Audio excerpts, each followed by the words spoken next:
K수업 친구들 안녕하세요. 나채민 멘토입니다. 새로운 학기를 앞두고 있는 8월일 텐데요. 끝나가는 여름방학이 아쉬운 친구도 혹은 설렐 친구도 있을 것 같네요. 벌써 2023년의 3분의 2가 다 지나간다니 앞으로 남은 시간을 더 알차게 보내야겠다는 생각이 듭니다. 그런 의미에서 오늘의 주제는 어쩌면 여러분에게 필요한 단어로부터 시작한다고 생각하는데 르네상스, 바로 부활을 의미하는 단어죠. 오늘은 르네상스 시대에 대해 알아보도록 합시다. 다들 한 번쯤은 이 그림을 봐본 적 있을 것 같은데요. 바로 최후의 만찬이죠. 레오나르도 다빈치의 작품입니다.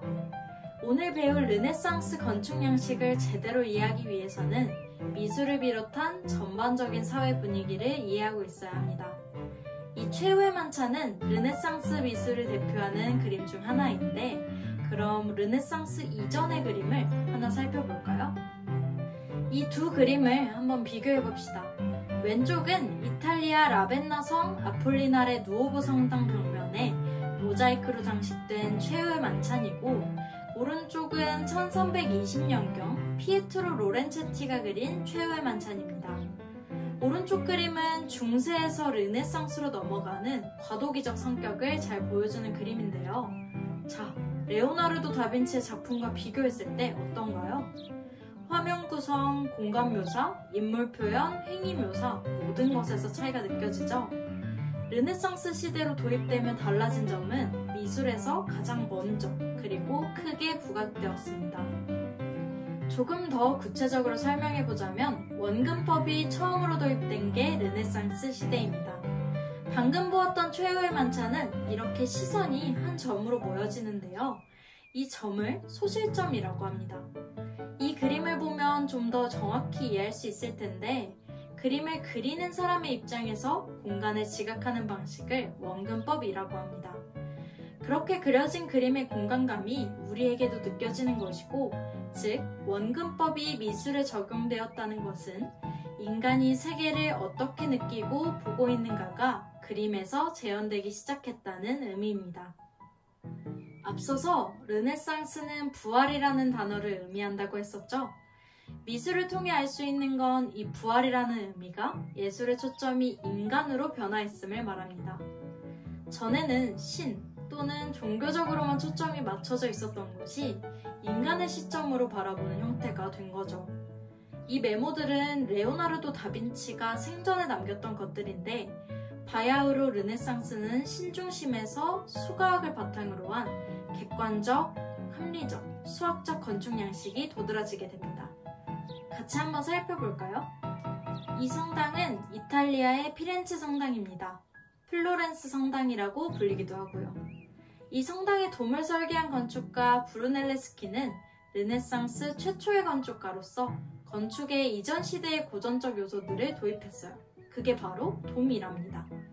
성 소피아 성당에서도 돔은 있었잖아요.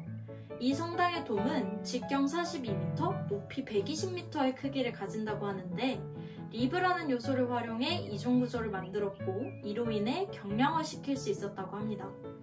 이 돔은 르네상스 건축의 출발점을 나타내는 상징적인 건축물이에요. 그 다음 건축물은 르네상스 하면 절대 빼놓을 수 없는 메디치 가문입니다. 메디치 가문은 예술가와 학자들의 가능성을 믿고 적극적으로 지원했었고 메디치 가문이 있었기에 현재 르네상스가 존재한다고 해도 과언이 아닌데요. 이걸 메디치 효과라고도 합니다. 이 건축물은 메디치가의 궁으로 앞서 피렌체 성당의 돔을 설계했던 브루넬레스키의 제자인 미켈루초가 건축한 것으로 중정형식의 3층 대저택이며 리카르디 궁이라고도 불립니다. 인면의 처리가 아주 훌륭해서 이후 궁정건축의 규범이 되었는데요. 내부 바닥 높이와는 관계없이 층이 높아질수록 층고가 낮아진다는 특징이 있습니다. 다음으로 루첼라의 궁을 한번 살펴볼게요. 앞선 메디치가의 궁이랑 좀 비슷한 느낌이 들죠? 이 루첼라의 궁의 건축가는 알베르티로 이분은 고전 건축에 관한 고고학적 연구를 통해 건축의 법칙을 추구했습니다. 이 건축물에서 눈여겨보아야 하는 것은 각 기둥의 특징인데요. 첫 시간에 잠깐 언급했던 도리아식, 이오니아식, 코린트식 기둥 양식을 각 층마다 사용했습니다. 그리스 양식 기둥의 사용을 통해 알베르티의 고전 건축 연구를 엿볼 수 있겠죠.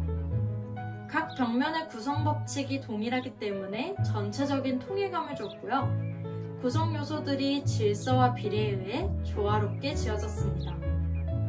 여태까지의 건축물이 르네상스 초기 건축물로 분류되었다면 르네상스 건축 양식의 집약체이자 후기 르네상스로 향하는 길목에 있는 성 베드로 성당도 한번 살펴봐야겠죠. 성 베드로 성당의 건축에는 크게 두 명이 언급되는데요. 브라만테와 미켈란젤로가 그 주인공입니다. 두 명 모두 초기에는 화가로서 활동했지만 그 후에는 건축가로도 활동했습니다.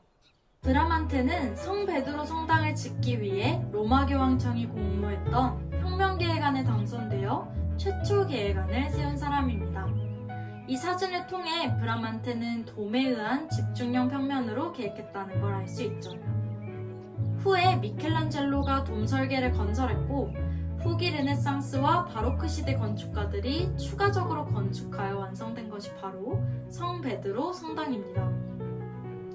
여러 명의 건축가가 시대에 따라 완성했기 때문에 천재들의 합작이라고도 불리는데 상공에서 보니 훨씬 아름답죠?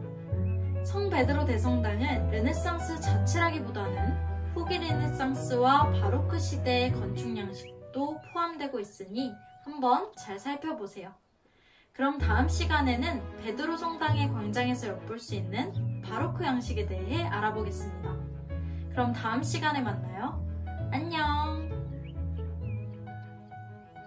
이 그림은 파울로 우첼로의 산 로마노 전투라는 그림입니다. 이 그림은 브루넬레스키가 고안한 선원근법을 완벽하게 표현해낸 그림이라고 평가받는데요. 선원근법은 쉽게 말하면 동일한 비율로 뒤로 갈수록 작게 표현하는 것인데 이 그림에서의 소실점과 선원근법이 사용된 것을 한번 찾아봅시다.